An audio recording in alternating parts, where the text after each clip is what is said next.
हजरात मोहतरम, सऊदी अरब लाचार और बेबस कितना है आप इतना समझ लीजिए, बस इतना समझ लीजिए। कल तक ये अमेरिका के साथ था और बड़ा खुश था कि चलो जो भी है अमेरिका के साथ है, ईरान के साथ नहीं हो सकता चाहे कुछ भी हो। फिर हुआ क्या, आज की ताजा जानकारी जान लीजिए।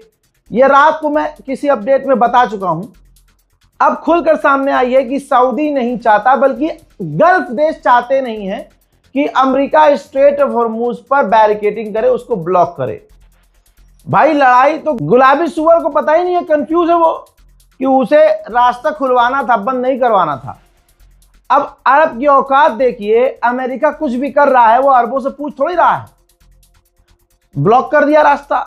अब अरब को दिक्कत होना शुरू हुई और अरब प्रेशर बना रहे हैं अमेरिका पर, खासकर डोनाल्ड ट्रंप पर प्रेशर बना रहे हैं सारे अरब देश कि भैया ये स्ट्रेट ऑफ हॉर्मूज बंद मत करो, इसे खोल दो प्लीज। यानी कल जो ये तमाम अरब देश ईरान से कह रहे थे वही सेम बात अब इससे कह रहे हैं, भाई स्ट्रेट ऑफ हॉर्मूज खोल दो। उधर चाइना के साथ सीन करने की कोशिश की गई थी कि भाई हमने स्ट्रेट ऑफ हॉर्मूज बताया था ना आपको, स्ट्रेट ऑफ हॉर्मूज हम बंद कर देंगे, अमेरिका बंद कर देगा तो चाइना के जहाज नहीं निकलेंगे, तो चाइना ईरान पर प्रेशर डालेगा, ईरान पर कि भैया हमारे जहाजों को निकलने दो, भाई आप रास्ता खोलो ताकि आगे से अमेरिका भी खोल दे। लेकिन ऐसा हुआ नहीं। पहले अटेम्प्ट में जब पहले जहाज चीन का गया तो भले ही अमेरिका की नौसेना ने रास्ता नहीं दिया, लेकिन दूसरे अटेम्प्ट में चीन के जहाज को रोकने की कोशिश नहीं की जा रही है, अमेरिका के बैरिकेड से निकलने के लिए तैयारी हो रही है। ठीक, क्योंकि भाई यहां तो पूरी खिचड़ी पक गई, कौन क्या चाहता है, किसका क्या मकसद पता ही नहीं चल रहा। अब देखना यह है कि आगे होता क्या है, लेकिन अरब इसमें अच्छे से पिस रहे हैं। अमेरिकी सेनेटर्स का कहना यह है कि डोनाल्ड ट्रंप जो महंगी जंग ईरान से लड़ रहा है उसका पैसा अमेरिका के टैक्स पेयर चुका रहे हैं, सबकी जेब पर असर पड़ रहा है। हालात ऐसे हैं कि अमेरिका की हालत पतली हो रही है। अमेरिका के मिनिस्टर्स ने कहा है कि अभी अमेरिका में तेल के दाम और बढ़ेंगे।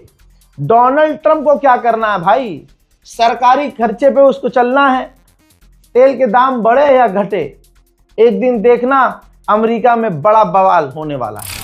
अच्छा, ये खबर कंफर्म हो चुकी है कि दोनों दोबारा बातचीत करेंगे, फेस टू फेस करेंगे और अमेरिका और ईरान आमने सामने बात करेंगे जैसे पहले की थी, और पाकिस्तान में ही ये बात होगी।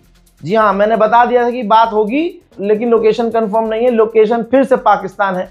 पाकिस्तान ही दोनों के बीच एक बार फिर से आमने सामने बात करवाने की कोशिश करेगा। हजरात, पाकिस्तान से क्या उम्मीद करेंगे, याद रखिएगा पाकिस्तान भले ही दुनिया को दिखाएगा अपने एक्शन से ओहो ईरान हमारा अपना है, लेकिन असल में ये पाकिस्तानी ऑफिशियल, आवाम की बात नहीं कर रहा हूँ, ये पाकिस्तान की जो ऑफिशियल है ना, फौज है, अफसर हैं, ये जितने लीडर्स हैं, ये सब के सब अमेरिका के गुलाम हैं, अमेरिका का पिछवाड़ा जबान से चाटते हैं। ये जैसे एक एक्स पाकिस्तानी ऑफिशियल है, जनरल मोहम्मद सईद नाम का एक कुत्ता है पाकिस्तान का जानवर पालतू, कह रहा है ईरान इतना मजबूत नहीं है, ईरान इतना मजबूत नहीं है कि लंबे समय तक वो अमेरिका और इजराइल से लड़ सके।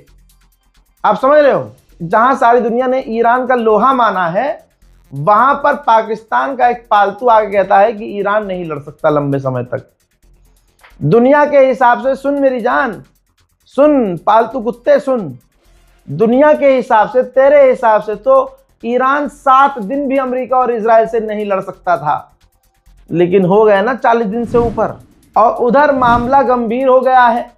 टेलीग्राफ ने अखबार में लिख दिया भाई, और यह अखबार ब्रिटेन का सबसे बड़ा अखबार है, जिसमें उसने वो ट्रंप वाली जो गलती जो ट्रंप ने पोस्ट किया था, जिस पोस्ट को उसने डिलीट कर दिया था, जिसके अंदर वो अपने आप को जीजस बता रहा था, हजरात मोहतरम अखबार में छाप दिया गया है ब्रिटेन में कि ट्रंप अपने आप को जीजस की तरह से प्रेजेंट कर रहा है। स्टंट उसका ये नया स्टंट है। हालांकि इसमें बता दिया गया है कि बाद में उसने पोस्ट डिलीट कर दिया था, लेकिन किरकिरी बहुत जबरदस्त तरीके से ट्रंप की पूरी दुनिया में हो गई है। आपको तो पता ही है कि ये क्यों हुआ सब कुछ। भाई पॉप के खिलाफ बयान दिया गया। पॉप ने अपने धर्म के हिसाब से, क्योंकि भाई धर्म के हिसाब से बयान क्यों देना था भाई, सबसे पहले अमेरिका ने, इसी डोनाल्ड ट्रंप ने ऐलान किया कि ये जो ईरान के खिलाफ जंग है ये ईश्वर की जंग है, गॉड ने मुझे भेजा है आपकी मदद के लिए, और जो भी जंग को लड़ेगा वो प्रभु के लिए लड़ेगा, गॉड के लिए लड़ेगा। समझ लो आप। ये बात जब पॉप को पता चली तो भाई जब तुम धर्म वाली बात कर रहे हो तो सबसे बड़ा उस मजहब का जो धर्मगुरु है वो तो बोलेगा, इंटरफेयर करेगा। उसने मना कर दिया कि नहीं ये धार्मिक जंग है ही नहीं। धार्मिक जंग, उसने ये नहीं कहा ट्रम्प गलत है, ट्रम्प आतंकवादी है, ट्रम्प वॉर क्रिमिनल है, नहीं। उसने, उस पॉप ने सिर्फ इतनी बात कही कि ये जो बात कही जा रही है कि ज़्यादा से ज़्यादा सेना में शामिल हो, और डोनाल्ड ट्रंप ऊपर वाले का वो है, अवतार है, ईश्वर का अवतार है, और ट्रंप को भगवान ने यानी हमारे ईश्वर ने भेजा है हमारी मदद के लिए, लिहाजा ये जो जंग है ये धर्म की जंग है और ये आखिरी जंग है। ऐसा कुछ नहीं, ऐसा कुछ नहीं है। बस उन्होंने धर्म की बात को फैक्ट चेक कर दिया। अमेरिका को पसंद नहीं आया, अमेरिका ने बुलाया उन्हें, खरी खोटी सुनाई, उन्हें नहीं बुलाया, उनके वेटिकन शहर के एम्बेसडर को बुलाकर खरी खोटी सुनाई, और यहां तक कह दिया कि चर्च को अमेरिका की फौज अपने पैरों में झुका सकती है। कानून है एक ऐसा पुराना जिसके अंतर्गत उनको याद दिलाते हुए वेटिकन सिटी को कहा कि अमेरिका की पावरफुल फौज जो चाहे करवा सकती है, और आप अमेरिका के राष्ट्रपति के आगे नहीं रह सकते, अमेरिका जो कहेगा आपको वो मानना होगा। ये चीज और बुरी हो गई, लोगों के अंदर और गुस्सा कि अच्छा धर्मगुरु को धमका रहा है ये। फिर इसके बाद मामला आ जाता है इसके ऊपर, ट्रंप के ऊपर। ट्रंप आया था फुल भरम में, उसने अपने आप को भगवान घोषित कर दिया, वो ट्वीट कर दिया फोटो कि मैं जीसस हूं। इसके बाद आलोचना हुई, नेता अभिनेता खिलाफ हुए, अगले ने ट्वीट डिलीट कर दिया। डिलीट करने का मतलब ये नहीं कि मामला गरमाया नहीं है भाई। ये है मेलोनी, पहचानते होंगे आप। मेलोनी ने कहा है कि डोनाल्ड ट्रंप ने खुद को गॉड दिखाया और बताया। ये कबूल नहीं किया जाएगा किसी भी हालत में। जो हमारे धर्मगुरु हैं, जो हमारे पॉप हैं, उनकी शान में गुस्ताखी बर्दाश्त नहीं की जाएगी। डोनाल्ड ट्रंप पूरी तरह से बौखलाया हुआ है, कोई भी देश उसके साथ खड़ा नहीं हो रहा है।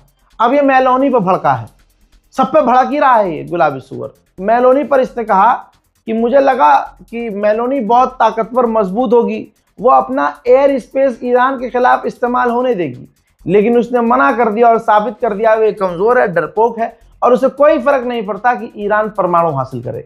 हजरात आप ये देखिए ना, ईरान परमाणु हासिल कर रहा है, ना उसने हासिल किया हुआ था। अगर हासिल किया हुआ था तो अब तक वो पेल देता, वो रुकता नहीं, इतनी नहीं बर्दाश्त करता। और उसका अभी भी ऐसा कोई प्लान नहीं है, खामनाई की शहादत के बावजूद, कि भाई वो परमाणु बम बनाएगा। लेकिन ये आज भी डोनाल्ड ट्रंप और नेतन्याहू दुनिया को डरा रहे हैं कि वो परमाणु बनाएगा, हमें ये करने दो, हमें उनका नरसंहार करने दो वरना वो परमाणु बनाएगा, हमें इनके स्कूलों को उड़ाने दो वरना ये परमाणु बनाएंगे, हमें इनके स्कूल कॉलेज यूनिवर्सिटीज, इनके जो संस्थानें हैं शिक्षा को उड़ाने दो वरना कोई साइंटिस्ट बन जाएगा, कोई इंजीनियर बन जाएगा। फिर इंजीनियर बनने के बाद, साइंटिस्ट बनने के बाद वो बड़े होंगे और बड़े होकर रिसर्च करेंगे, और रिसर्च करने के बाद वो परमाणु बनाएंगे, परमाणु बनाने के बाद हम बता देंगे अगले 100 साल के अंदर ये हमारे लिए खतरा पैदा कर सकते हैं, नहीं नहीं हमें भी मारने दो। यही है सच्चाई, यही है सच्चाई। इस तरह से बेवकूफ बनाया जा रहा है, डराया जा रहा है कि ईरान हमारे लिए खतरा है, जबकि ईरान कभी भी अमेरिका के लिए खतरा नहीं था, अमेरिकी इंटेलिजेंस ने कहा है। और क्या क्या आपको बताऊं मैं। उधर ईरान के वाइस प्रेसिडेंट ने बड़ी जानकारी शेयर की। उन्होंने कहा कि पता चला है कि नेतन्याहू ने खुद बोला है कि जब ईरान से मीटिंग करके अमेरिका का वाइस प्रेसिडेंट लौट रहा था अमेरिका, तो उसने मुझे ब्रीफिंग दी और बताया कि क्या क्या हुआ मीटिंग में। तो आप ये सोचिए, अब ये ईरान कह रहा है, तो आप ये सोचिए कि एक ऐसा देश जो काफी पावरफुल मानता है अपने आप को, वो आज के दौर में सिर्फ दूसरे रिजीम के लिए यानी इजराइल के लिए ब्रीफिंग देता है हर दिन। क्योंकि नेतन्याहू ने कहा है, जेडी वेंस ने मुझे ब्रीफ किया ब्रीफिंग दी जैसे वो हर रोज करते हैं। यानी क्लियर हुआ कि अमेरिका की गवर्नमेंट जो सबके आगे दादा बनती हैं, ये इजराइल के आगे भीगी बिल्ली है।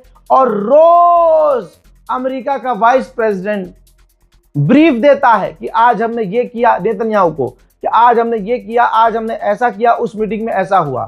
तो ईरान के वाइस प्रेसिडेंट ने वो पूरी कन्वर्सेशन शेयर की है और बात लिखी है, कहा कि ये ह्यूमिलिएशन हमारे लिए नहीं है, अमेरिका के लोगों के लिए ये ह्यूमिलिएशन है कि उनका देश का वाइस प्रेसिडेंट किसी दूसरे देश की रिजीम को रोज रिपोर्ट करता है, रोज जानकारी देता है। हमारा वरना कोई मतलब इनके मामलों से नहीं है, रिपोर्ट करते रहें, कुछ भी करें। और जंग की अमेरिका इजराइल क्या धमकी देंगे? जंग की धमकी तो ईरान दे रहा है। ईरान ने ऑफिशियली कहा है कि अगर हमारा राइट नहीं माना गया स्ट्रेट ऑफ हॉर्मुज में और हमारे हक को दबाने की कोशिश की गई, जबरदस्ती और कुछ भी हरकत की गई, तो फिर याद रखना दोबारा जंग होगी। हजरात, स्पेन का जिगरा देखने लायक है। कोई मुस्लिम देश के अंदर इतनी हिम्मत नहीं है ईरान के अलावा। स्पेन के प्रधानमंत्री ने कहा है कि इंटरनेशनल लॉ का वायलेशन किया जा रहा है, तमाम कानूनों को तोड़ा जा रहा है सिर्फ एक देश के द्वारा, इजराइल, और सारी दुनिया चुपचाप बैठकर देख रही है। दोस्तों, फिलहाल की रिपोर्ट में इतना। इस रिपोर्ट को शेयर कीजिए, इंतजार कीजिए मेरे अगले अपडेट का। तब तक के लिए जय हिंद।